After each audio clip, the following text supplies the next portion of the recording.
My bees, as you can see, are flying around here, what's left of them. And when I just got here, I opened the hive and a giant hornet was in there. So it looks like the giant hornets attacked when they were the weakest. And the bees have been routed. And they're just flying around, as you can see. My last bees flying around their hive. Unless I don't see where they are. There's no group. They're just flying around.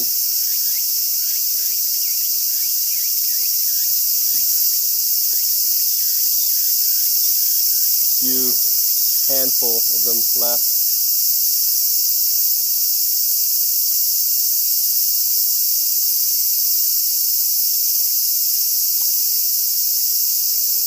So another hive, two hives. Last year I had two hives and they died, and this year I had two hives and they died. So,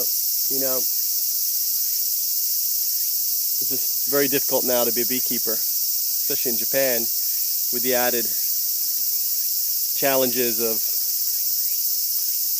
giant hornets and stuff. So, oh well.